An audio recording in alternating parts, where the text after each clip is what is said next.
आज कम से कम 200 बार छिप चुकी। मतलब कि आज मेरे को सबसे ज़्यादा काम था। रात को सोने का टाइम भी हो रहा था ये पूरा। हाँ, क्या प्रॉब्लम हुई है देख रहे हो ना दोनों को। घर के कामों में लगी हुई थी मैं। आटा पिसवा के आया था रात को, तो रात को तो उसे रखते नहीं, छोड़ देती हूँ क्योंकि गर्म रहता है ना, तो रात भर बस ऐसे ही छोड़ देती हूँ बाहर और फिर सुबह उसे आटे का जो डब्बा है, कंटेनर है, उसमें डालती हूँ। काफ़ी गर्म रहता है जब पिसवा के आता है। और हम तो मल्टीग्रेन मतलब खुद से अनाज ना ले लेके एक क्वांटिटी में कि हाँ इतना गेहूँ रखना है, इतना चना ओट सब कुछ मिला के पिसवाते हैं। तो वो रात को आटा जो आया था वो मैंने सबसे पहले सुबह उठते उठते चाय वाय पीने के बाद मैं लग गई किचन का ये सब सामान रखने में। और कुछ घर मतलब किचन का सामान भी ख़त्म हो गया था, तो वो भी आया था, वो भी मैंने रात को वैसे ही छोड़ दिया था।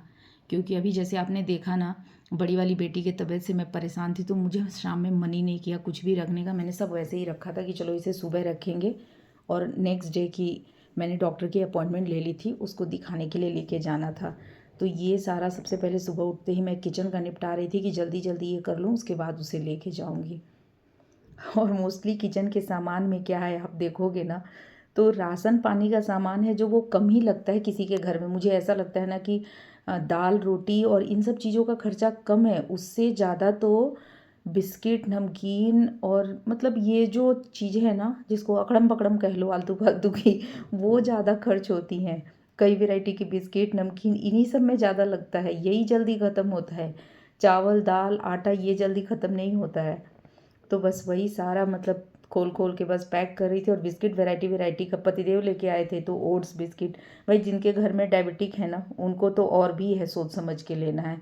ये लो, उसमें कॉम्बिनेशन देखो, बच्चों को कुछ और ही पसंद है, जो बड़े हैं डायबिटिक हैं उनको उनके हिसाब से ही दे सकते हैं। तो इसलिए बिस्किट नमकीन इन सब का ना थोड़ा सा हो जाता है अलग अलग पसंद, और मजबूरी भी कह लो पसंद कह लो जो भी कह लो। ज़रूरी नहीं है कि जो पसंद है वही हम खाएं, कभी कभी मजबूरी में भी वो चीज़ खानी पड़ती है। और अब निकला है ये काम का चीज़, दाल, जो एक्चुअली राशन के सामान में आता है। दाल दाल भी ख़त्म हो रखा था। और मेरे घर तो ऐसा है कि 365 दिन मतलब साल में एक भी दिन ऐसा नहीं है जिस दिन दाल नहीं बनता है। सॉरी, थोड़ा गला फंस रहा है। सब कुछ किचन का काम होने के बाद ख़त्म करके मैं लेके चली बिटिया रानी को डॉक्टर के पास दिखाने। वहाँ हम गए डॉक्टर के पास, तो देखने के बाद क्या हुआ ना, ये देखो। और ये डॉक्टर का जो क्लिनिक था ना वो डब्लू के शोरूम के ऊपर था। हम डब्लू नहीं आए थे यार, हम डॉक्टर को दिखाने आए थे, और नज़र बार बार डब्लू पे पड़ रही थी।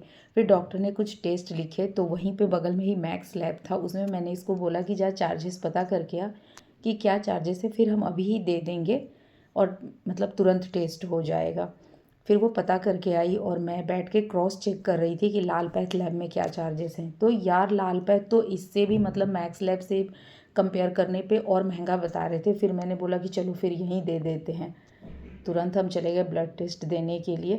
और एक बार आप डॉक्टर के पास गए ना, तो बिना ब्लड टेस्ट के तो कोई बात ही नहीं होती है, कुछ नहीं, बस जाने की देरी है डॉक्टर के पास। फिर देखो कैसे मतलब छू मंतर की तरह पैसे उड़ते हैं।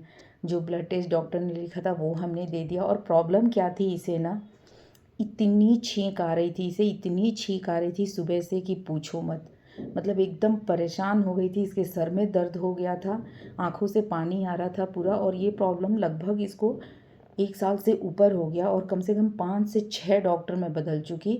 थोड़े दिन तक ठीक रहता है, वापस स्टार्ट हो जाता है। तो एलर्जी टेस्ट और पता नहीं बहुत सारा लिखा टेस्ट डॉक्टर ने।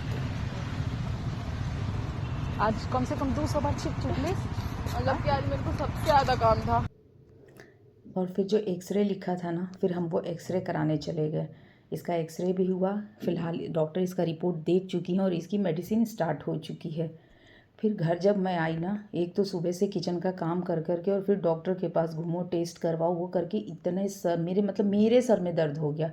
फिर मैंने छुटकी को बोला कि यार थोड़ा मतलब हेड मसाज कर दे, ऑयलिंग कर दे बालों में, तो वो बहुत अच्छा हेड मसाज करती है। फिर उसने तेल लगाया तो मुझे बहुत राहत मिली। और उसके बाद मैं लेकर आई अपने लिए 1 कप गर्मा गर्म चाय, जो मेरे सर दर्द की दवाई है। तब जाके मुझे कहीं ना शांति मिलती है और दर्द से राहत मिलती है। और ये जो है ना मेरी छुटकी बिटिया रानी, सोने के टाइम भी हो रहा था ये पूरा। हाँ? ये पूरा रात को सोने के टाइम हो रहा था। तो चलो आज तो दिखाने चलना ही है। ये आज सुबह की वीडियो है। ये 2-3 दिन पहले इसके पैरों में चोट लगी है। 2 दिन तक तो हमने सोचा कि बस ऐसे ही हल्की फुल्की स्वेलिंग है, ठीक हो जाएगी। लेकिन जब दर्द में राहत नहीं हुआ ना, तो फिर आज इसे मैं डॉक्टर के पास लेके गई। और ये डॉक्टर ना, डॉक्टर आशु अग्रवाल बहुत अच्छे डॉक्टर हैं ये, क्योंकि जब हस्बैंड का बाइक से एक्सीडेंट हुआ था ना, तो इन्हीं के पास ट्रीटमेंट चला था, जो फ्रैक्चर वगैरह था, तो हम इनके पास गए। फिर इन्होंने भी एक्सरे वगैरह कराया, तो फ्रैक्चर तो नहीं है इस बार। लेकिन एक बात पता चली ना, जब 2022 में मेरा ऑपरेशन हुआ था, सर्जरी हुई थी और मेरे हस्बैंड का एक्सीडेंट हुआ था, उसी बीच में इसको भी पैर में चोट लगी थी। और उस टाइम हम दोनों ही ऐसे पड़े हुए थे कि इसके पैर पे ध्यान ही नहीं गया था। और ये जो छोटा टुकड़ा दिख रहा है ना, वो उस टाइम इसका फ्रैक्चर ही था। हम 1-2 बार डॉक्टर को दिखाने भी गए, पर डॉक्टर मिले नहीं। मतलब मैं तो बिल्कुल बेड पे थी, हस्बैंड लेके गए थे, लेकिन डॉक्टर मिले नहीं। और उसके बाद तब तक हस्बैंड का एक्सीडेंट हो गया, तो फिर इससे ध्यान ही बिल्कुल हट गया। तो उसकी वजह से ये इस बार हील नहीं कर पाई थी। ये टेंशन थी। लेकिन आज एक बड़ी सुकून वाली बात हुई, भाई मेरे घर सिलेंडर आ गया। जो मैंने 1 तारीख को सिलेंडर बुक किया था, वो आज आया है 13 तारीख को। तो मेरा टेंशन थोड़ा सा कम हुआ, जो मैं सिलेंडर के टेंशन में मर रही थी। फिर फटाफट मैंने पापा का खाना भिजवाया, और इसको आज कोचिंग जाना था। और कोचिंग मिस नहीं कर सकते, वहाँ पे खैर लिफ्ट वगैरह है, तो डॉक्टर ने बोला है कि वो यूज़ कर सकती हो और आराम से चलना, कोई परेशानी नहीं है। अभी तो फ़िलहाल 5 दिन के बाद फिर बुलाया है।